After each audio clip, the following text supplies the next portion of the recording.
ready, yes. Oh, look how good the sound is. Wonderful. Awesome. Okay. Good morning, everybody. Good morning. Hi. So, Marko Ciciliani, good to see you again. Was a guest of KEAMSAC Yes. a few years ago in Gwangju, right?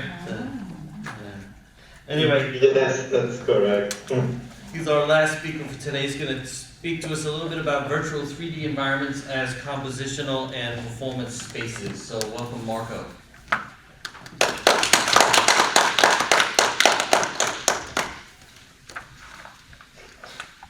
Thank you very much. Good morning. So I think I'm immediately going to switch to my PowerPoint presentation. And just 1 second, let me first get this started. Okay, I hope it's big enough, it's legible for you. So the subject I'm going to talk about is, as it was already announced, virtual 3D environments as composition and performance spaces. I would just like to say a few words about the context of this project. When I was in Gwangju a couple of years ago, I already gave a talk about an artistic research project that I was running at that time. And this presentation today is also something what emerged from this project. And it's titled GAP, which stands for Gamified Audiovisual Performance and Performance Practice. This was a project which has been running for 4 years. We are now in the final stage, preparing a book publication. And in this particular project, we have been studying how elements from computer games can be integrated in audiovisual performances. And in this context, at a certain point, I also started to work with virtual 3D environments. And so my presentation today is basically a reflection on a number of compositions that emerged using 3D environments, in which the performers also represented as interacting avatars, where they have certain freedoms and were actually, by exploring the environment, they are also performing the composition. So the virtual 3D space is thereby understood as a performance space. In my presentation, I would especially like to focus on a piece which I composed in 2018. It's a sort of case study which I would like to present to you. And I would like to start by playing short excerpts so you have an idea what I'm exactly referring to. Now, we have to see if the sound is working properly, otherwise I'll quickly have to restart my PowerPoint presentation. I'm just jumping into the middle. Do you hear any sound? Probably not, do you? Not yet. No sound. Okay, then what I could do is to send you some links, because all the material is online as well. Yeah. Okay, here's the link. This is the complete version of the piece. I would just suggest you jump around in it a little bit because it's 26 minutes long. We are simply not going to listen to all of that. But anyway, I'll say a few words about a piece. So here we have 2 performers, and we are partly playing instruments in the piece. In the very beginning of the project, there is a violinist playing, Barbara Lüneburg and myself with electronics. And then in other passages of the piece, we are controlling avatars which are moving in 3D environments. And so what I also found particularly interesting is this combination of having performers on a real stage, in the physical space, so to say, and at the same time being present in the virtual space. You can start now, yes.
I think this is enough. Thank you.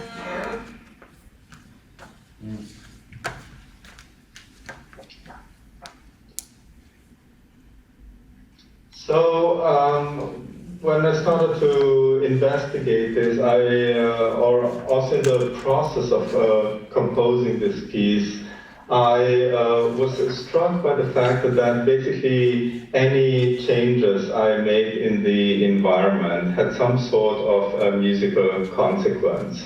So I was interested to try to better understand what the relationship is between designing an environment and what musical consequences this entails. And so, for example, of course, a very important element is how sounding elements are distributed in the virtual environment, so at what places the musicians can engage with them. What's also related to this is what sort of movement is allowed to the performers, and also what the environment suggests for them, like the sort of space of possibilities which is suggested to them. In this piece, there is a lot of flexibility for the performers, so there are no strict trajectories how they have to move around, but at the same time they are also following assignments, so they always have a sort of mission that they have to follow. But in order to better understand this relationship between the environment and the musical consequences, I wanted to take a step back and first analyze a piece which is very different. And so the piece which I would now like to look at is the 9 Bells by Tom Johnson. And this may come as a surprise now, because this is a purely acoustic piece. It doesn't use any virtual environments, but nevertheless it shows a certain attributes, so to say, which are already very characteristic also of what I was studying. I don't know if anybody of you is familiar with this piece. It's a piece from 1979, and it's a very minimalistic piece. And as the title suggests, 9 bells are used. And the particularity about this piece is that those bells are distributed in space. So they're not just hanging next to each other directly, but they're basically arranged in the way how you see it on the right image. And in between each bell is a distance of 185 centimeters, so almost 2 meters.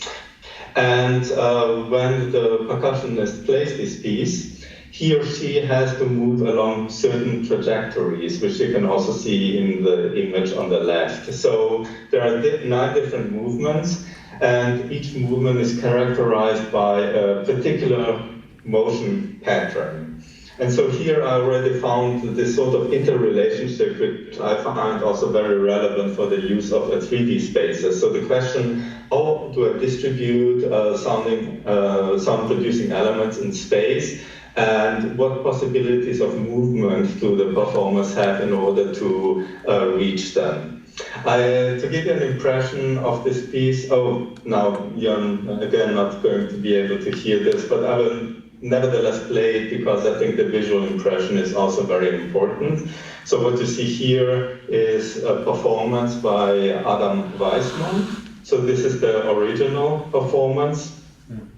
And as you can see in this image, in this video, the distances are relatively large between the bells, and the performer has a very particular movement pattern, how he moves around the bells. And then at certain points, he strikes the bell, and very gradually, more and more bells are struck, and melodic patterns emerge, which I'm sorry you can't hear now, but I'm moving on to my next example, and I also sent you 2 little links for Vimeo that I would like to ask you to play in a second. But first of all, let me explain what I did in my little study. So on the left side here, you can see the original arrangement of these 9 bells.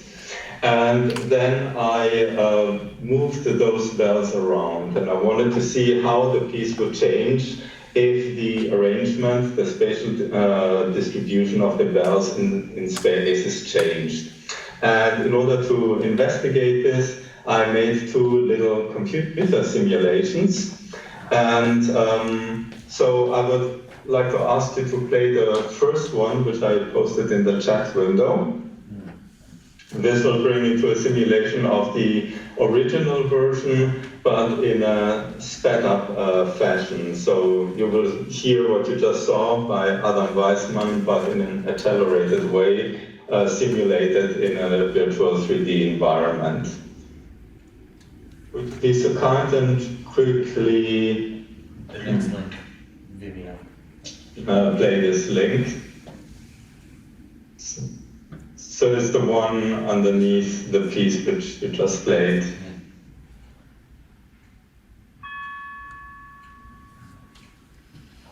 Yes.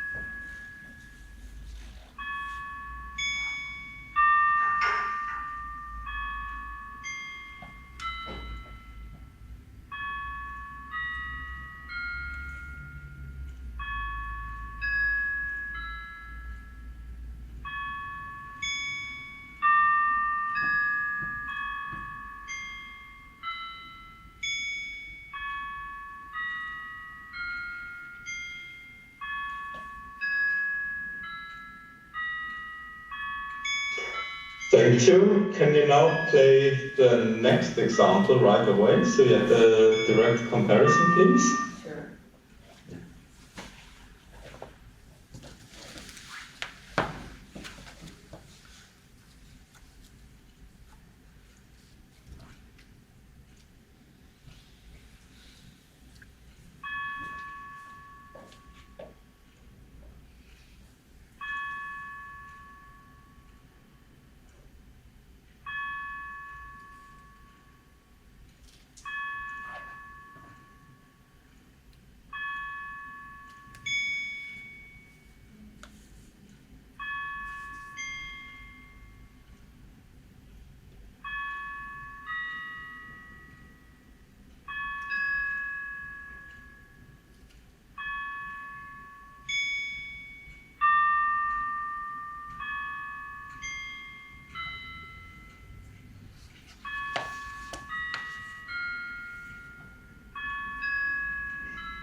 Okay, thank you.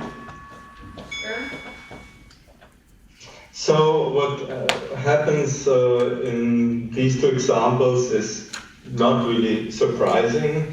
Nevertheless, I found it interesting to investigate in detail what the changes are from one version to another. So to summarize, again, in the first version we had the symmetrical setup, and then in the second version I moved the bells around, and so we had a sort of change of distribution of sound elements, and as a consequence also the trajectory of the performer changed.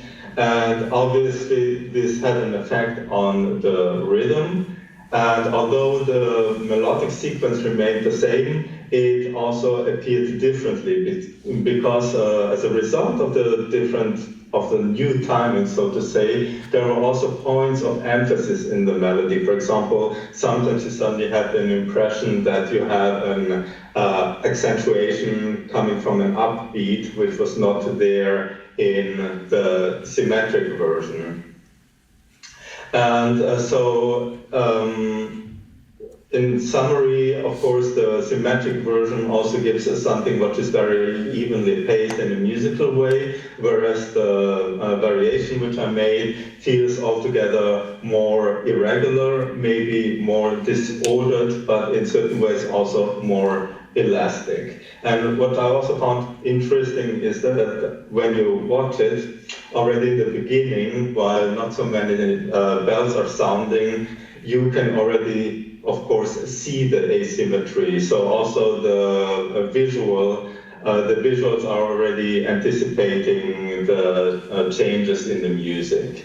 And so the whole impression of the timing is a different one. So in the next step, I was wondering, how do these things, these maybe obvious phenomena that I observed in Tom Johnson's piece, how do they translate when I apply them to a 3D environment? And so what is a characteristic in 3D environments, or at least in this particular piece, Kilgore, which I showed to you, is that here the performers don't have fixed trajectories, as in the case of Tom Johnson, but they can move freely. And in this case, the topological characteristics are defining temporal relationships. So the way how I laid out trajectories in the environment, how I put obstacles in the way of the performers, they are not defining a very strict temporal relationship, but they're also suggesting to them how to move around. And as a consequence, this is nevertheless also changing the temporal relationship. So I would now like to talk a bit more in detail about this case study Kilgore. Here you see another image from a performance we gave. Here is a top-down view of the entire environment. And so if you apply this idea of distributing sound elements to a larger environment, then of course we are working with very different scales. In the case of Tom Johnson, we had the bells with a distance of roughly 2 by 2 meters. And this environment consists of 500 by 500 virtual meters. So when the performers move around in this environment, it takes much longer for them to get from one place to another. And as a consequence, if you now have accumulations of sounding elements in different areas of the piece, this is basically defining the form of the piece, because we're not talking about small temporal relationships anymore, like the time interval that it takes the performer to get from one bell to another, which is a fraction of a second. But here it can take maybe half a minute or even a minute to get from one region to another. So here the temporal relationships are affecting the form of the piece rather than small melodic entities. And also by defining the environment, certain connections are made more likely than others. So if I cut a particular path into a sort of virtual mountainous area, the performer is not forced to use the path. They can also climb over the mountains, but of course it is suggesting to them to give preference to certain paths. And by that, the topology also proposes a particular order how to move through the environment, which again is as a consequence a musical form. So as I already said, the global distribution here affects the musical form rather than the local phenomena as in 9 bells. What can be also of special interest in such virtual environments that you can potentially also move mobile. They don't have to be stuck in a place. And so, for example, if you would design regions that are characterized by certain accumulations of sound characteristics, then you could also move sounds around and thereby create blendings of different sound sources. And this is another thing which I also found particularly interesting is what ways of interacting within environment this entails for the virtual performers. Let me just ask, I lost quite a bit of time because of the audio issues. How much time do I have left to finish my presentation? Well, I suppose 5 minutes, but you can maybe take a little tiny bit longer if you want. You're the last person, so I think we're okay. So. Okay, thank you. I'll hurry up, but 5 minutes sounds fine. Yeah. Maybe I'll need 1 or 2 minutes longer. So let me get a bit more in detail about the interactions which I just mentioned. So I used as an example, if let's say we have a sound source in a virtual environment that the performer can engage with, maybe even carry it from one place to another. This offers a particular way of interacting. And as I said earlier, this whole study emerged from this project where we were also investigating game elements for musical purposes. And in such contexts, we often applied some sorts of rules. And if you're working with game-like situations, you're defining rules. This, of course, also means that you are steering the behavior of a performer in a particular direction, but at the same time, the performer has a lot of liberties. So if you compare it to a traditional piece where all pictures are written out, in such a context, of course, you're giving much more responsibility and freedom to a performer. And something which I always found very characteristic of working with rules is that this is something which allows you to create, to control things on a relatively global scope. Meaning that if you're defining rules, you are basically defining sort of mid or long-term behavior of the performer. And it's very difficult with rules to control local details. And what I found very interesting when working with 3D environments is that you have to also create a sort of incentive for the performer to behave in a particular way on a more local scale in the environment. And what I found from the perspective of a composer very interesting is that while I was working with such environments, I was less and less following this idea of how can I make a particular sound follow to another sounding event, but I was more and more concerned about creating situations where I'm offering stimulations for the performer, so that the performer feels motivated to behave in a particular way. And this is something what came much closer to a sort of a bottom-up design, meaning that by creating situations with particular stimuli, I encourage the performers to behave musically in a particular situation, which then played out in such a way that they created musical details which I was not able to control with rules. By doing all that, I realized it is not sufficient to offer performers only possibilities. So it's also important to make plausible why they should engage with those possibilities and to create a sort of motivation for them to do that.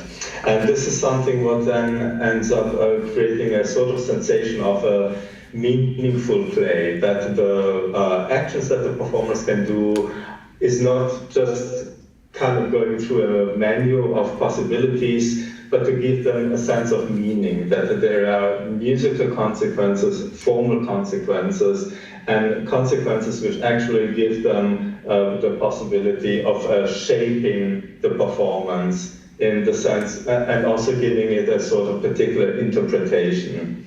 And this is something where really this composition of situations and stimuli became very relevant. And I found this a quite interesting thing because in my opinion, it's something which differs quite fundamentally from a more traditional approach to composition. Another interesting aspect, and this is already the last thing I wanted to present, is the relationship between the spaces that you have. In this particular piece, Kilgore, we have the performers on stage, but they're also acting as virtual performers in the 3D environment. So we have this virtual space and the real space, which are both you could say superimposed performance spaces. Now there is a sort of classical problem, I would say, with audiovisual performances, that very often, also when you have a more traditional audiovisual piece, often you have a performer on stage, then they start to play, and suddenly you have a nice, impressive, large video projection on the screen. And very often it happens that the audience is paying much more attention to what's going on the screen rather than what's happening on stage. So I was also concerned how you can change this disbalance that often happens between a sort of a virtual projection or virtual space and what's actually happening on stage. And I found three aspects which are, in my opinion, relative in this respect. First of all, when you're working with 3D environments in the way I presented, and you're incorporating possibilities for interaction for the performer, the interaction also creates a connection between the performer on stage and in the virtual environment.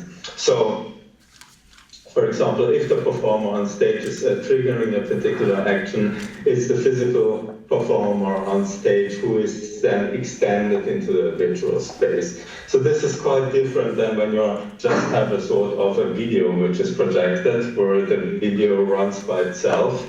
But if you have a sort of a virtual representation of the performer is also present in the virtual space. So you have this dual presence, being on stage and in the virtual environment, which is then also creating a connection between the two. Concretely, what I want to say with that is that by having the agency extend into the virtual space, it also reminds the audience that it is the performer who is physically on stage who is still performing those actions.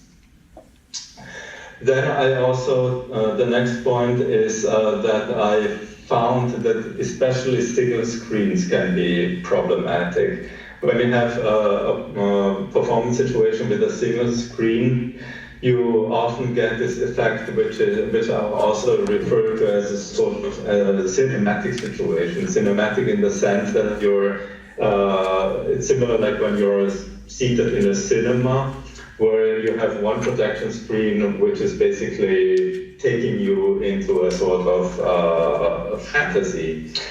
And this can have a very immersive effect, but that also means that when you're totally taken away by what's happening in the screen, you forget about what's happening on stage.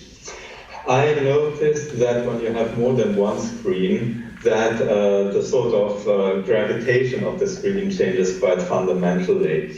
You have a sort of dispersion of visual attention because you can't look at both screens at the same time, and this also gives a stronger awareness of the space as a whole. So this is just something which I experienced empirically, that when you have more than one space, you often experience the screens as something which is part of the overall performance space, and it does not as easily happen that you're totally kind of soaked up by what's happening in one single projection.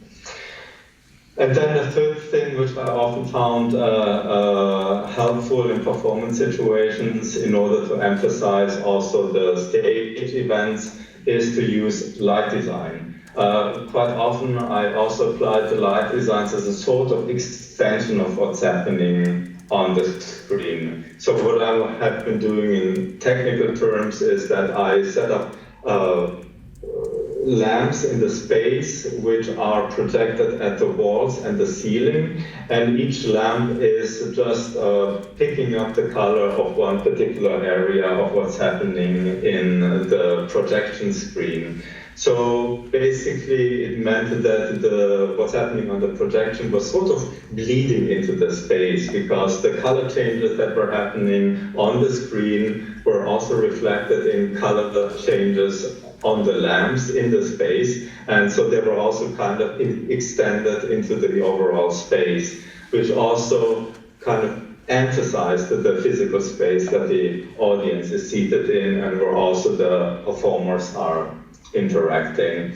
And so these three tricks, you could say, I found very often helpful to balance between what's happening in the physical space and in the projected space, to kind of create an equilibrium between the different presences also of the performers.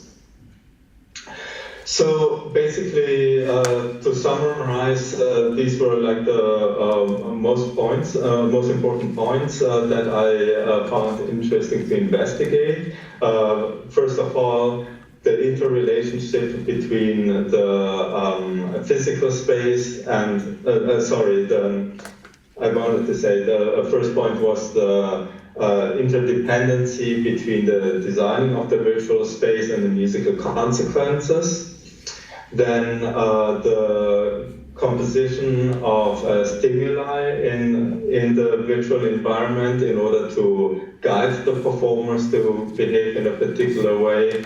And then the last point, the polyspatiality, how the spaces, the virtual space and the performance space, how they relate to each other. So thank you very much for your attention. And yeah, please let me know if you have any questions. Any questions? Anybody have a question for Marko? I do, if you don't mind. You know I always have questions. 2 slides back, you talked about, what did you call it? Creating, when you compose the situation, creating, what did you call it? Meaningful play. So in other words, instead of a completely and totally open situation, it's a situation where certain outcomes are gently, or goals, I guess, are gently encouraged in some way. Yes. Can you give an example of that, how that might work in one of your pieces? Yes, well, actually this is a quite complex issue, I find, and it plays out very differently in different situations. But in this particular piece, there were very concrete assignments. So the performers always had a particular task to fulfill. So for example, in the beginning of the piece, there were objects dropping from the sky, and the performers had to find these objects. But I composed the piece in such a way that with every object that fell down and that the performers interacted with, the harmonic situation would change. So I gave an assignment to the performers, but I also tried to create a sort of motivation for them to actually feel, find a meaning in doing that. And the meaning was, for example, found by realizing that picking up those objects changes the musical situation. So they had this awareness that with every object they pick up, the piece progresses in a particular direction. And so this is a simple example that I try to create this motivation that they don't feel like, okay, the composer said I have to pick up the object, so I do it, although I don't know what the purpose is. But they could also see that by doing it, they were shaping the piece, and this was creating a sort of meaning for their actions. But it can also be very different than that. For example, I also made a piece which was rule-based, but where the rules were not at all evident for the audience. So the rules were only happening between the two performers. And there was a little competition always going on. And in that case, they had to produce a sound which had to be identified in a particular way by the other player. And so they could shape the sounds in a particular way to make it easier or harder for the partner to identify those sounds. And so there was a very dynamic situation which emerged from that. So they could deliberately make it more difficult or harder by playing in particular ways. And here again, suddenly this played out in details, how exactly they produced the sounds they were supposed to produce.